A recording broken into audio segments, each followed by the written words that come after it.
Welcome back, or perhaps welcome for the first time. Either way, you are here now, and that is the only thing that matters. My name is not important. What I am is simple. I am the one who watches, the one who remembers. And tonight, while the game unfolds in front of you, I am going to tell you 3 stories. Real ones. Human ones. The kind that do not come with clean endings. You do not have to do anything. Just listen. The first story begins the way most important things do, quietly, at an hour when the rest of the world has already given up and gone to sleep. There was a person. I will not give you a name because names have a way of making you think you already know someone, and you do not know this person yet. Not really. Not the version of them that matters. This person was being chased. Not the way you are chased in a game.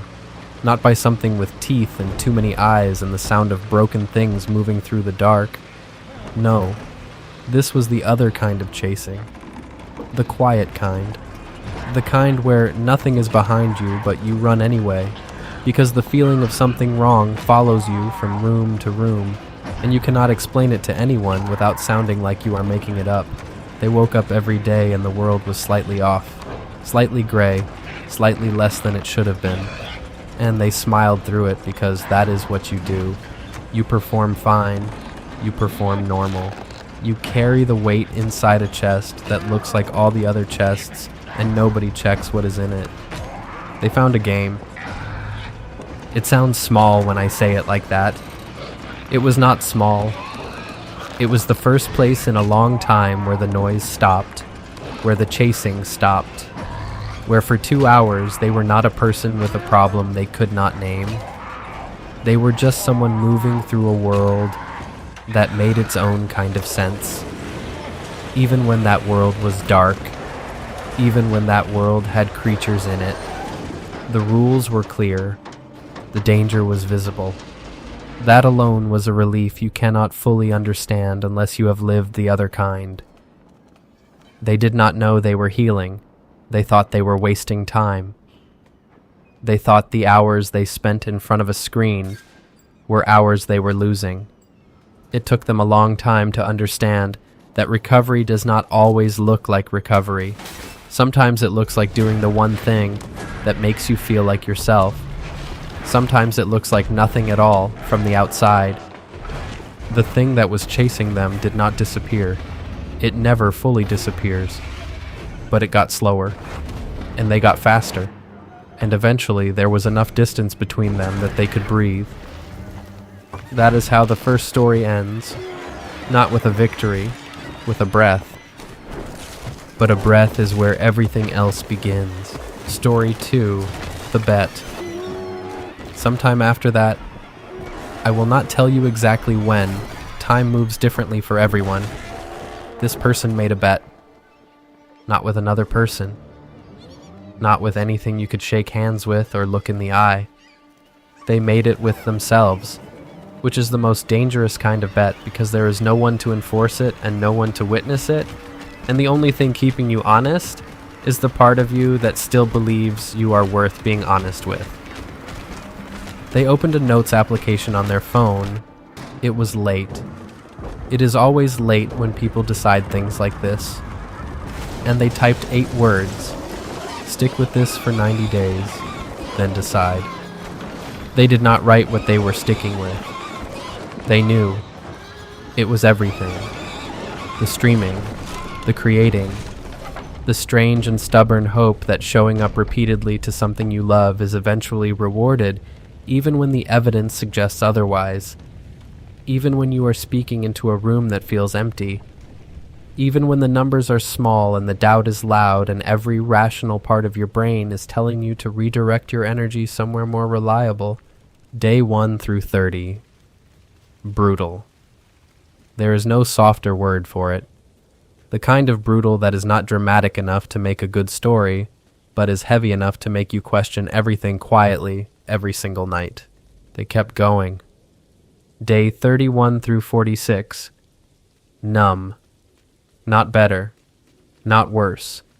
just the grinding mechanical act of doing the thing because they had said they would do the thing. And that was the only rope left. Day 47. I cannot tell you precisely what changed on day 47. These things rarely have clean causes, but something in the way they showed up shifted. They stopped performing, stopped calculating what version of themselves would be most received, started simply existing. Talking the way they talked to people they actually trusted, saying the thing they actually thought, laughing at what was actually funny, being wrong out loud, being uncertain out loud, being human openly, without apology. And people stayed. Not thousands. Thousands is a different story for a different night. The people who stayed were the right kind.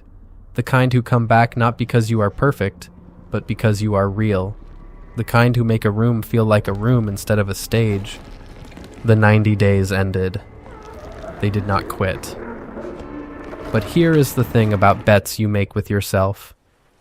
When you win them, the prize is not what you thought it would be. The prize is not the number or the recognition or the proof you were right. The prize is the discovery that you are someone who keeps their word to themselves, and that changes the kind of person you are allowed to become. The bet is still running. It never really stopped. It just changed what it was asking for. And what it asked for next is the third story. The one happening right now. Story 3.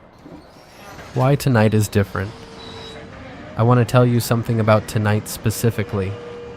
There was a moment today, earlier before any of this began, where it almost did not happen, not for a dramatic reason, not because of anything that would make sense to explain.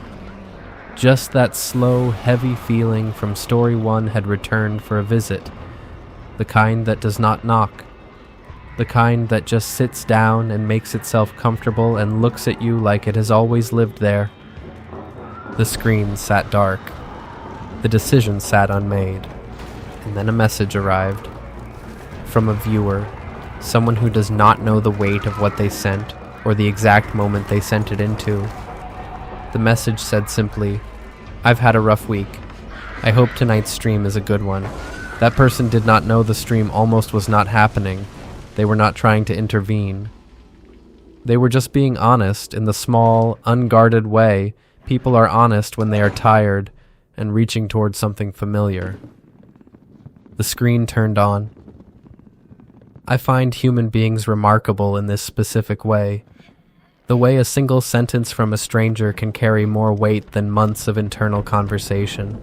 The way you can argue yourself out of something for hours, and then one small true thing from the outside world tips the whole calculation. You are not as isolated as you feel. You are never as alone as the quiet makes you believe. The game that is being played tonight, Reanimal, is built on a particular kind of fear. Not the fear of monsters, though the monsters are present and they are not kind. It is the fear of the familiar turned wrong, of something that should be safe becoming something that is not, of looking at a shape you recognize and realizing your recognition has betrayed you. That fear is worth examining, because it is the same fear that lives in vulnerability, in showing up honestly, in saying something true to a room full of strangers and not knowing how it will land. You recognize the shape of connection. You reach toward it. And sometimes it is exactly what it looked like, and sometimes it has too many edges, and you never fully know until you are already close enough that retreating would cost you something. Tonight someone reached, and the stream happened, and now you are here. And that is the full circle of it. The first story was about running from something invisible. The second story was about choosing to stay. And the third story is about what happens when staying long enough means someone else gets to find you. You are not just watching a game. You are the reason the game is being played. I do not say that to be poetic. I say it because it is the most accurate thing I have told you tonight, and I have been very careful about accuracy. 3 stories, 1 session, 1 game that seems designed to remind you what dread feels like in your body. There is a 4th story. There is always a 4th story.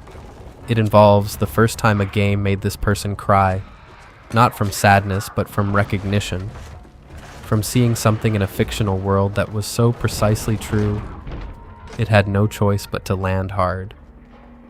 That story requires more time than tonight allows.